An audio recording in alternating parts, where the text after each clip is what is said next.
I want to welcome back Sean Patel, who's the CEO and founder of Prep Expert. Sean, thank you so much for being here. How are you? Doing well. Thanks for having me, John. Just wanted to do a quick shout out for an amazing deal that we have for college admissions process podcast listeners.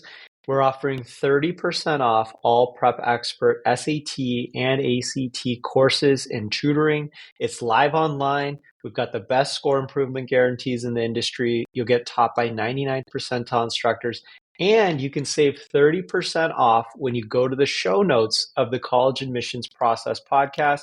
Grab your discount code for 30% off and click the link in the show notes.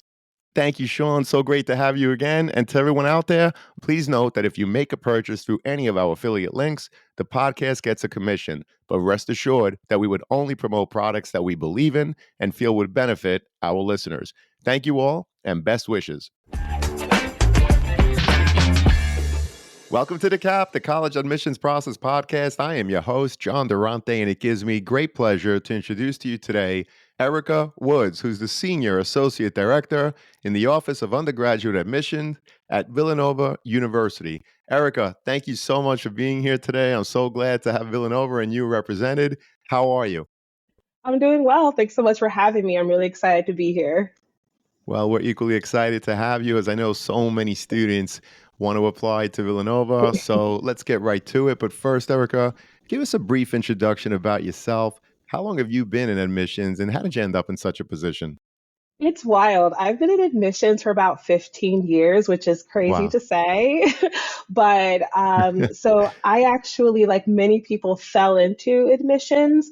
It wasn't something that I was thinking about necessarily. But when I graduated college back in 2009, which is an interesting time to graduate, I will say, the job market wasn't exactly what I think most people thought it was going to be in 2009. So I was just happy to have any any job at that point. But I luckily landed an internship at my alma mater, where they have an internship opportunity within the undergraduate admissions office, and that elevated into a full time position. So, and that ended up changing the trajectory of my life, actually. So I started at my alma mater, stayed there for a few years, and then I guess the rest is history, as they say. Absolutely. And Villanova is obviously so lucky to have you, as are we, on this podcast episode. So, Erica, what is it about Villanova University that you love, and what sets it apart from other colleges and universities? So, in order for me to answer that, I do have to talk a little bit about the history, but I promise you that history is very relevant to everything that I'm talking about later. So Villanova was founded back in 1842 under the order of St. Augustine. And if you have no idea about who St. Augustine is, he was really revered as the father of modern thought. He's someone that really took to teachings and has written over 33,000 pages, actually, worth of Wow. writing. I don't know who's counting that, but that's apparently how much he wrote. And St. Augustine was always someone that was big on community. When he was approached by the Pope to be Bishop of Hippo, he was actually asked three different times. And he said no. But the third time he said yes, as long as he can live and learn amongst a community of friends. So, to answer your question, John, that's a really long answer to say that my favorite thing about Villanova is truly that community. I think that that's really what makes us special, is that we are living and learning amongst friends. Villanova is the kind of place that really cares about who you are outside of just the work that you're producing. Inside of our school seal actually are three Latin words, which are veritas, unitas, caritas, which translates to truth, unity, and love. And that's the best way to kind of sum up Villanova and who we are as a community. That unity piece is built right in there with unitas in the middle. So veritas, which is for truth, that was something that St. Augustine was really big on. He wanted to seek the meaning of life, why we're here, what's important to us. So that is the academic philosophy at Villanova, is that you are seeking your truth about who you are, who you hope to be, because we want you to become what you are not yet, which is another St. Augustine quote.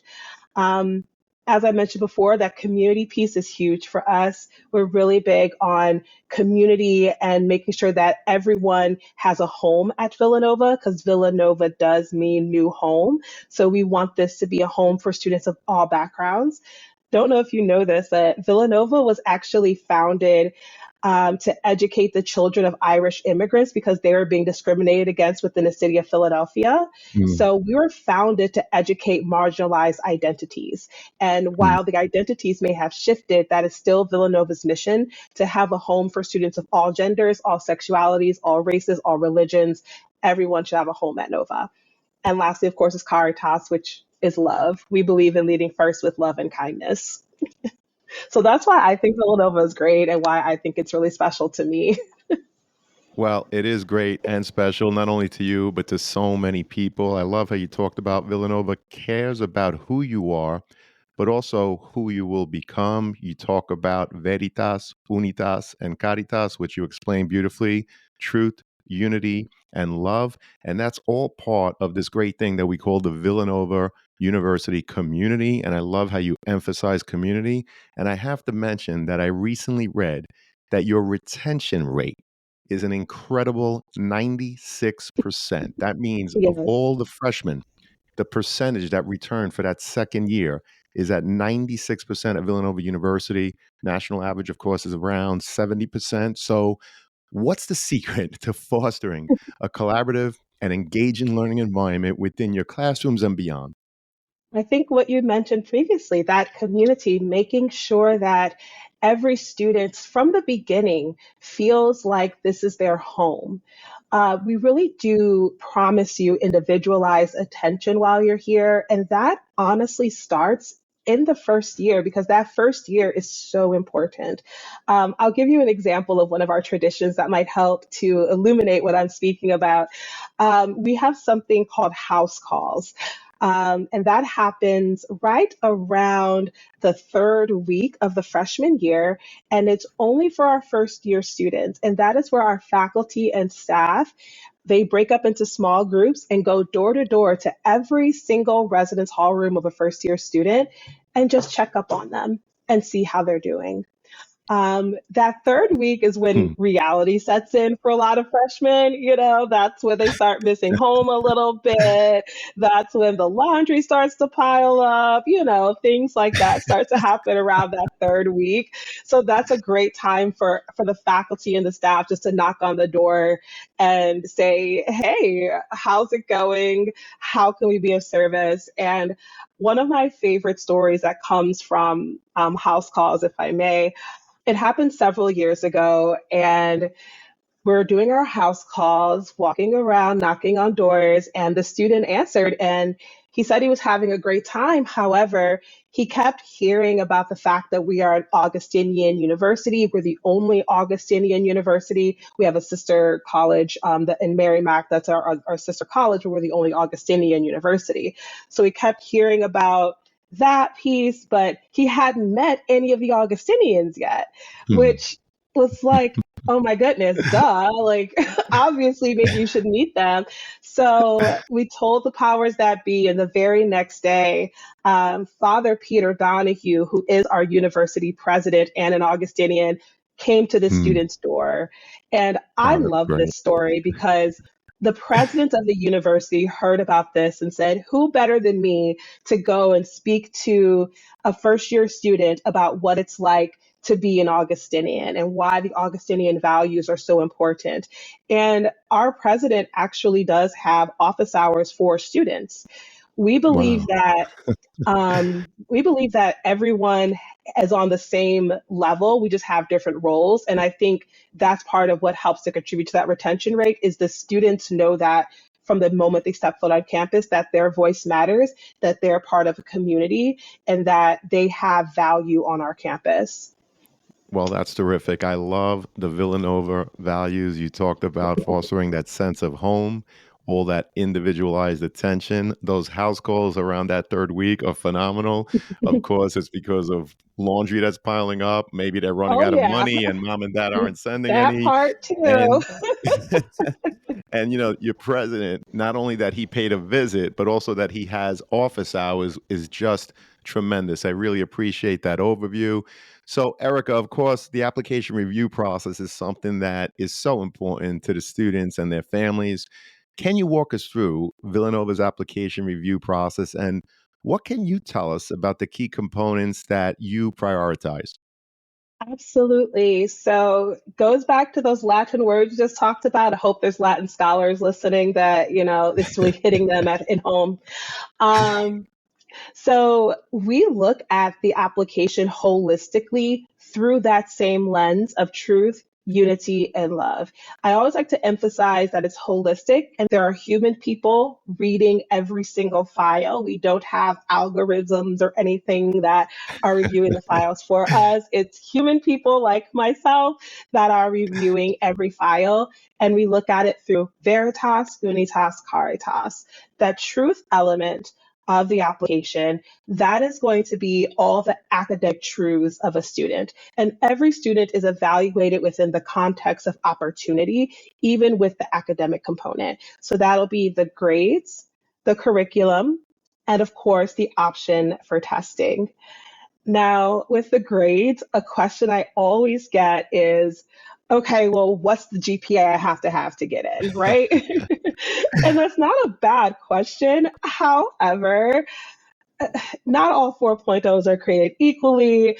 There's a million ways to calculate a GPA. So again, that context of the high school is super important. And our counselors are charged with understanding the way that each individual high school does their grading scale. So we evaluate every student's grades within the context of however that school does their grades. So typically that's what I tell students is whatever your school counts as an A, we will count it as an A. The next piece of that is going to be rigor.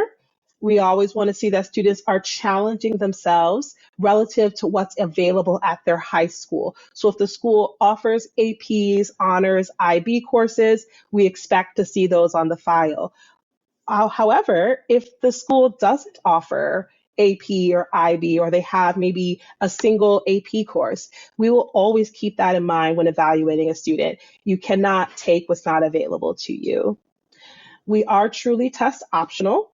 So if a student wants to submit whether the ACT or the SAT, it is your choice and your choice alone. It's not a disadvantage if you choose to submit or not. We're not asking questions about why you chose to submit. It is truly your choice, and we do accept either ACT or SAT and have no preference for the test. That's the Veritas section. Okay, so that's where all the truths come in. The Unitas part of the file, that community piece. One thing that we look for in applicants and students that we know are successful on our campus is how well they are engaged within their local community. So we want to see students who are already want to be in community, want to be a part of a community. And we look at that through how involved is the student. So whatever the student loves to do, we ask that you do that thing and do it consistently. Sports, music, theater, and dance. That was my jam in high school. I was really big into dance and theater. Um, Maybe do community service work. Villanovans, we're really big on service. We actually have the largest student-run Special Olympics in the world. Just want to drop that little fun fact in there That's while I awesome. have this opportunity. We love service. We love giving back to our communities. So we like to see students that are engaged in that way. We also understand that some students have significant home responsibilities that might go above and beyond the expectations of a high school student. So we also want to make room for that as well. So we see students who maybe their parents don't speak English. So they have to go home every day to be the translator for their family and handle the bills and medical things. Sometimes we see students who have to work 30 hours a week because they're helping to pay for the rent in the home. Or there's some students where their parents might be working really late hours and it's their responsibility to pick up their younger brother and get him home every day and make him dinner and things like that. So if a student has really significant home responsibilities that go above and beyond your typical chores, you know what I mean? We Absolutely. do take special consideration for that. And if that's the reason why they're not doing sports and clubs after school, that still counts in our eyes. if you're in charge of something that major, please, we love to see it and we want you to tell us that because that's still very significant and important. So that's your unity. Caritas, which I know one of the questions, if I'm jumping ahead a little bit, probably is going to be how can I stand out? Caritas, that is where the student can stand out because that question, I always get it. So I'm anticipating. How can a student stand out is the Caritas piece. This is where we look at who you are as a student. You could think of Veritas as what you know, Unitas is what you do, and Caritas is who you are. And we're looking at that through your letter of recommendation and through the essays.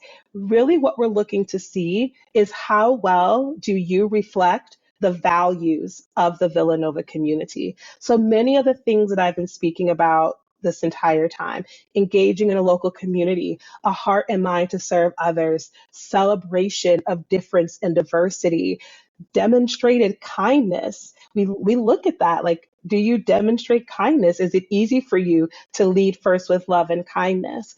Those are the sorts of things that we value, and the essay questions do touch on many of those topics. So if we start to pick up on those characteristics in an application, that's what truly can take a student from being a fantastic student to a fantastic Villanovan.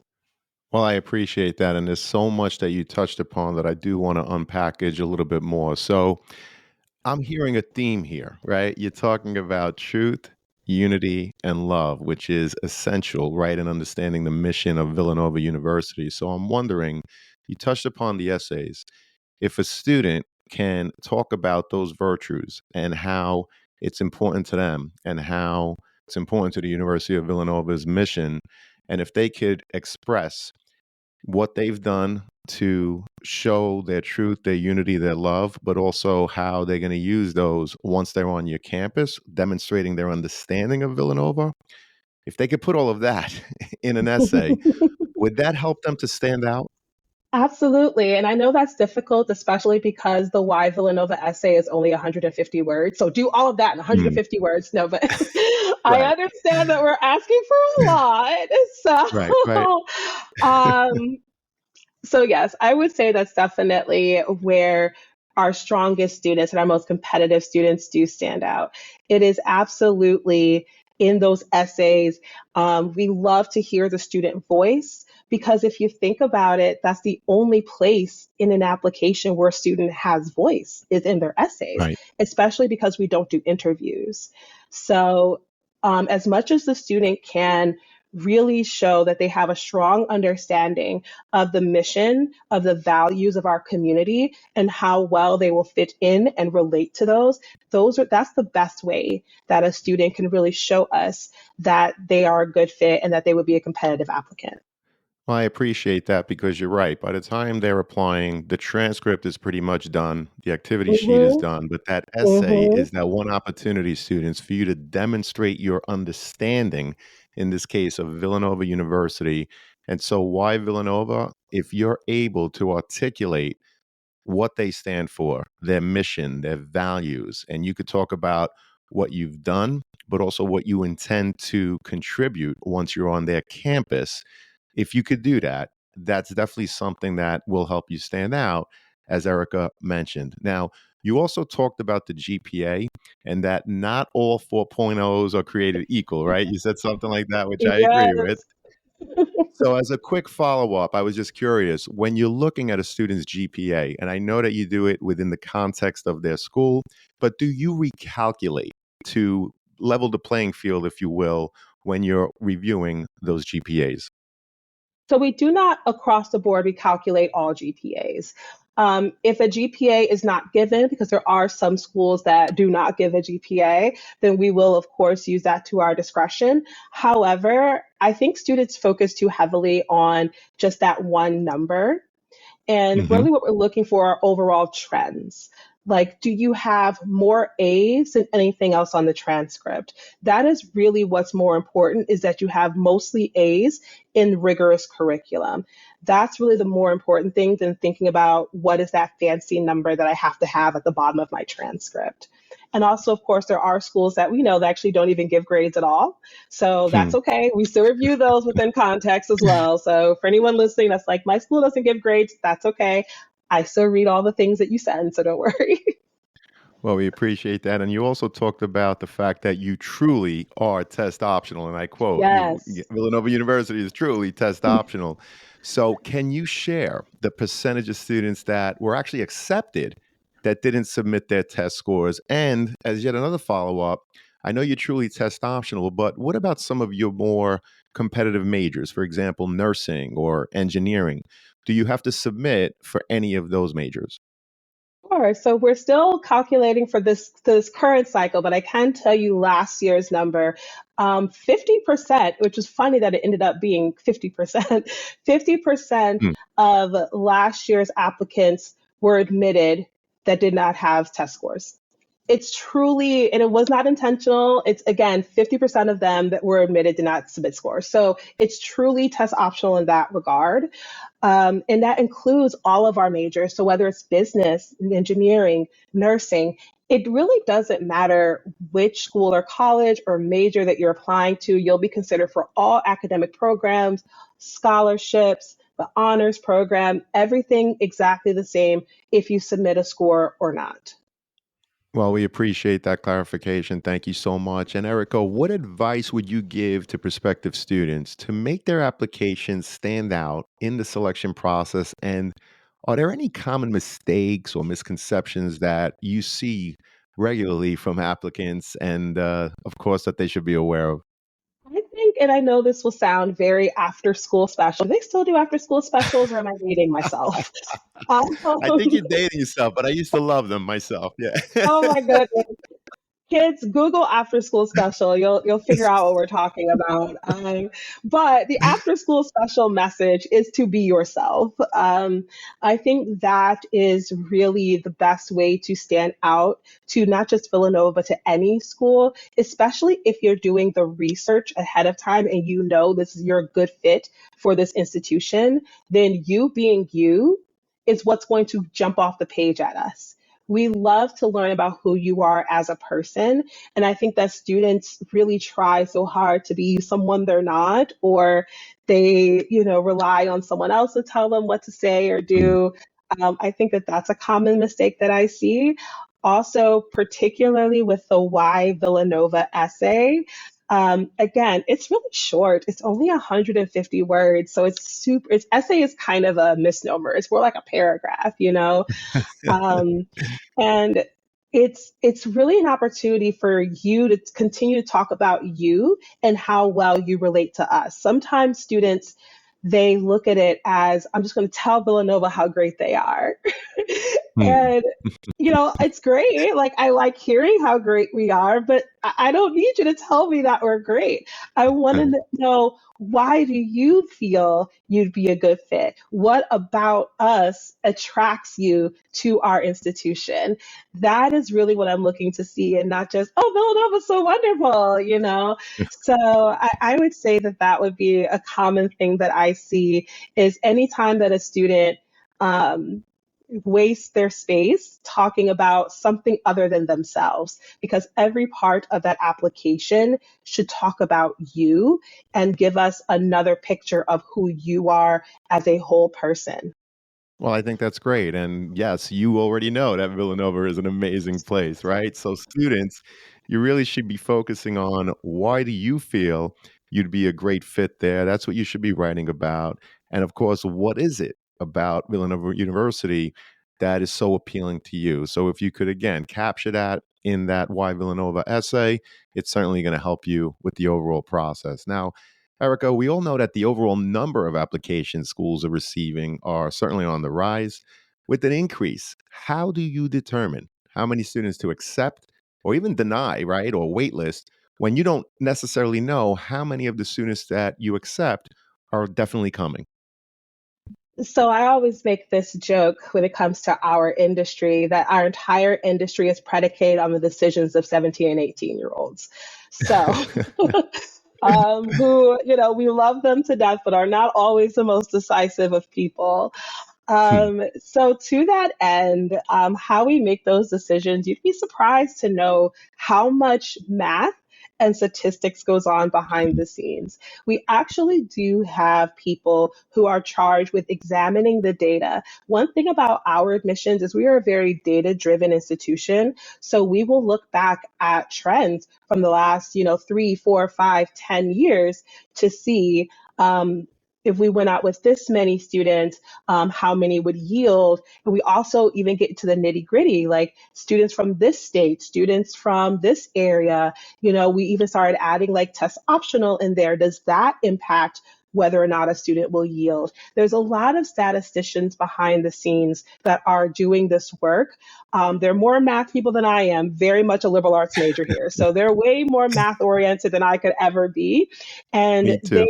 they sort of, you get me, but yeah, so they help us out quite a bit in helping us to figure out what is that number. Sometimes it works. Sometimes there's things that happen that impact it. So things like if we win a national championship in the middle of March, that's going to impact whether or not students are yielding. And that's not something that we can predict.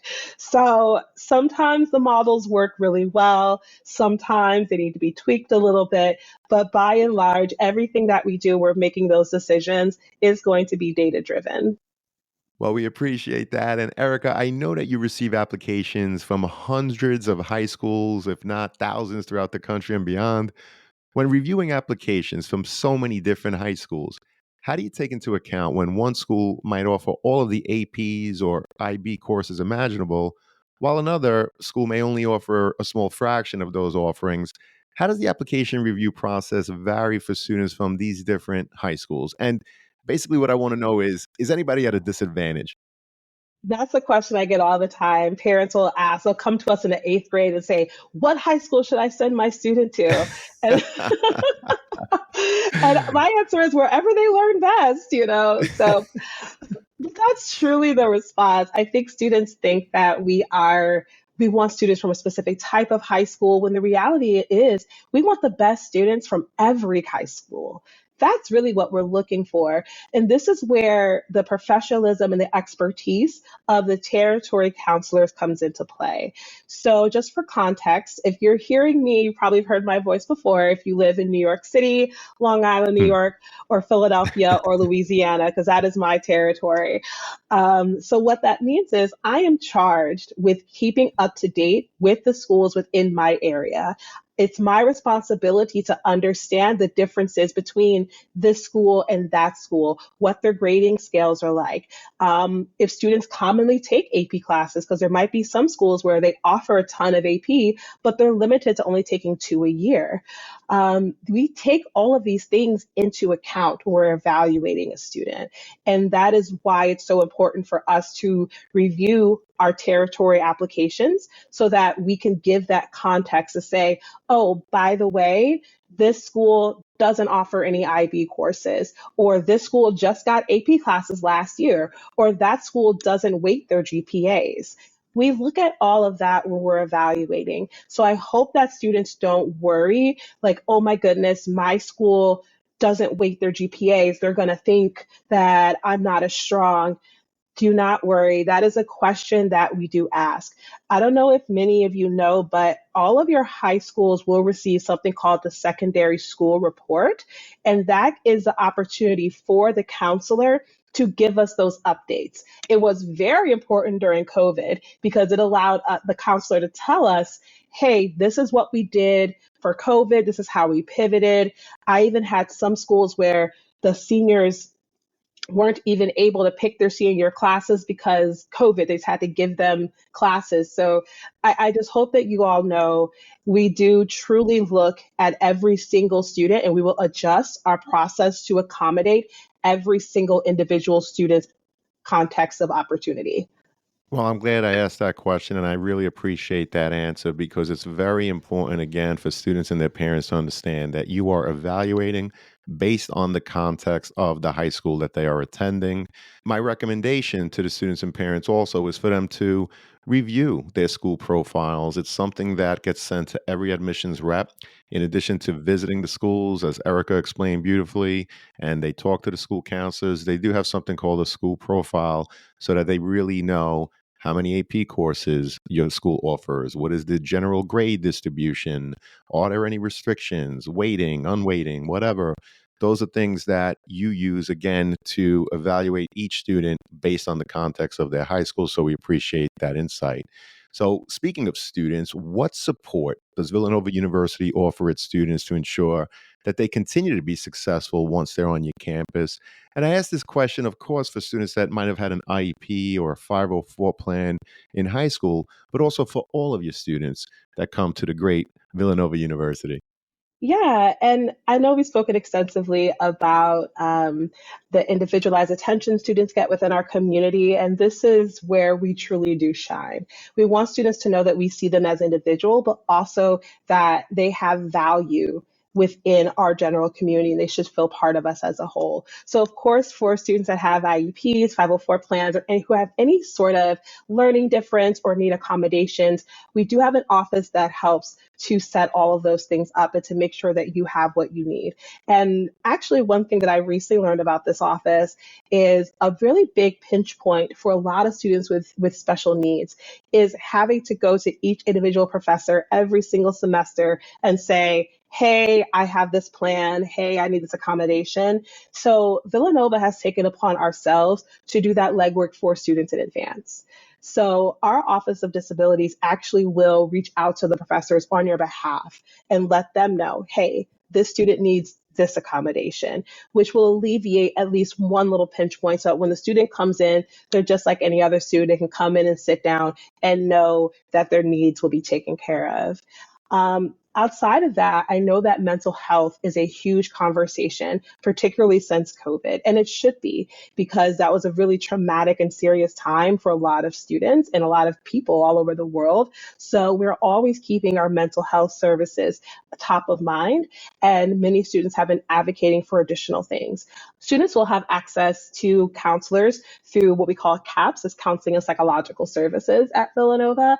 And that's a great opportunity for students to have individualized counseling, whether it's grief therapy, things need someone to talk to for anxiety or depression. They also sponsor a number of large scale things like how to tell if a friend is depressed or what to do if your friend is showing signs of depression, things of that nature. They also, of course, have the therapy dogs. And Hmm. there's also massage chairs as well that you can rent. So, that's always a plus, right? Who doesn't want to sit in a massage chair Absolutely. for a little bit?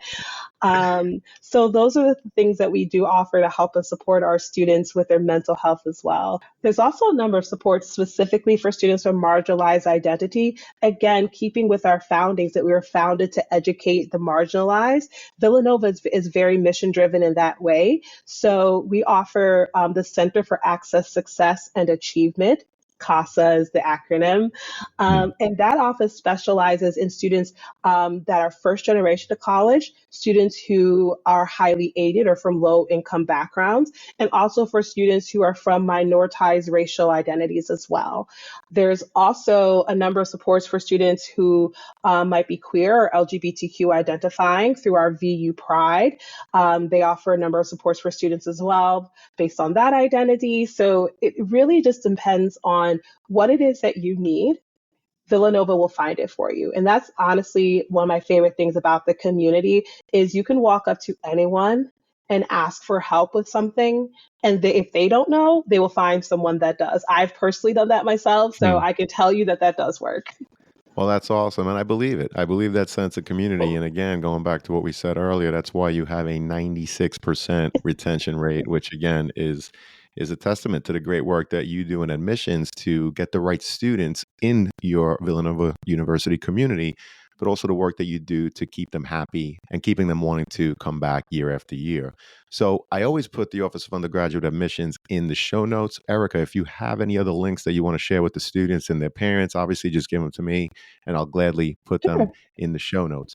Now, before we get to the last question, I have to ask, is there a question that I didn't ask today or a topic that I didn't bring up that you'd like to talk to us about now? Um, yes, tickets are free Right? to all the games to all students. That's great.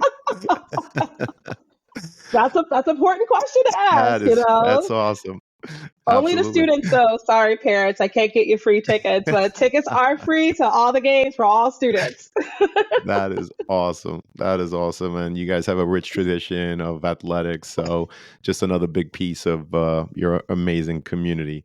So, this has been a phenomenal conversation, Eric. Unfortunately, it does lead us to that last question, which is what are your top three pieces of advice that you would provide a student and their parents getting ready for the college admissions process? Oh, I have so many things, but I'll keep it to three, I promise.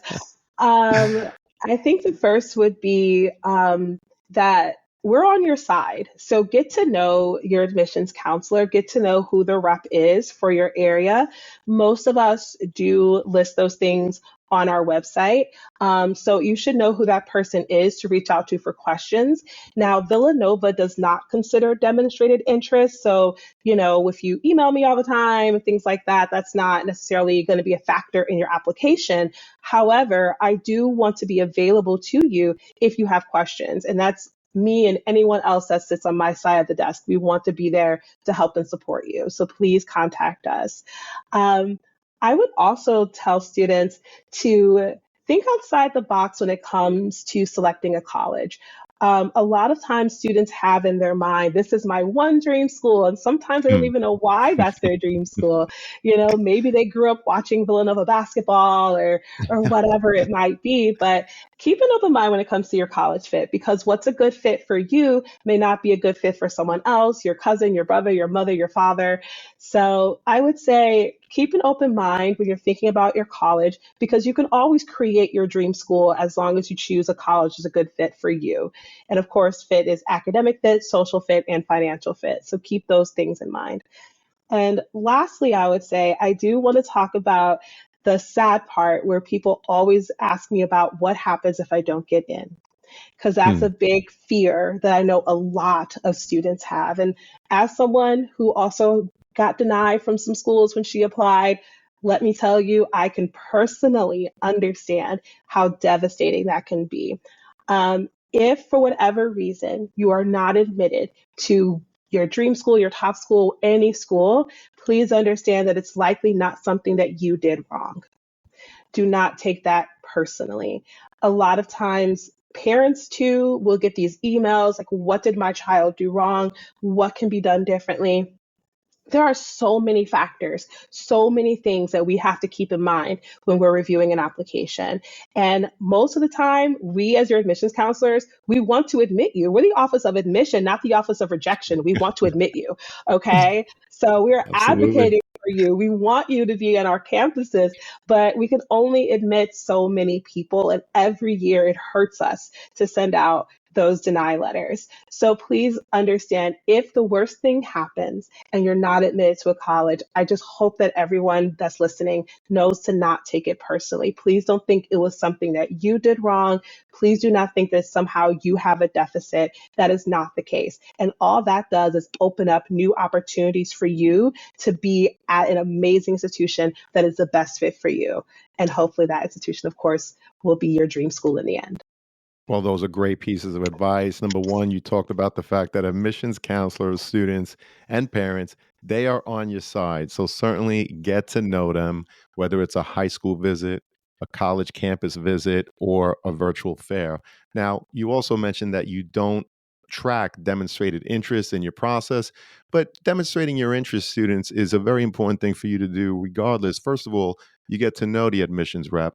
But perhaps equally as important is the fact that you're doing your research on the college. So if there is that, why Villanova supplemental essay, you'll be better equipped, having understood everything about the university that you're researching, to answer those supplemental questions. Be mindful of looking at fit. You talked about what's good for someone else is not necessarily the right fit for you, and vice versa. And lastly, I love the fact that you brought up that sad question. Well, what if I don't get in? And I really appreciate what you said, because a lot of parents and students might reach out to you to say, what did I do wrong? And, was it that B plus in 10th grade? Was it my essay? Was it whatever? And sometimes it comes down to institutional priorities, right? Every single institution, for example, in terms of their priorities, there's a number in terms of how many students they want to actually attend their school, right? It's the enrollment number. For example, Erica, do you know offhand how many students in your incoming freshman class? Yeah, so our freshman class is around 1,700 students. Okay, so a freshman class of 1,700 students. And can you tell us approximately in this last cycle, how many applications did you receive? Yeah, just slightly under 24,000, so about 23,700. Okay, so approximately 23,700 applications for an incoming class of 1,700. And I point this out to the students and the parents because not everyone can be accepted, right? A school like Villanova, the institutional priority is to keep the freshman class at around 1,700. They get just shy of 24,000 applications. I guarantee you that the first 30%, right, that unfortunately did not get an acceptance letter, their profiles are probably identical, if not very similar, to the students that are accepted. So I point this out just because I want the parents and the students to understand that there are institutional priorities, and sometimes it has nothing to do with you. It just has to do with the fact, for example, here we're talking about an incoming class of 1,700, which is shy of 24,000 applications. So Erica, I can't thank you enough. I'm so glad that I had you and Villanova on the podcast, as I know that this is going to help so many students and their parents as they navigate through the process. I hope to have you again. You were awesome. Thank Yes, you, thank Erica. you. Thanks for having me. I'm glad I could be helpful. You were very helpful. And one last thing to say to everyone out there, good luck with the college search. Take care, everyone, and best wishes.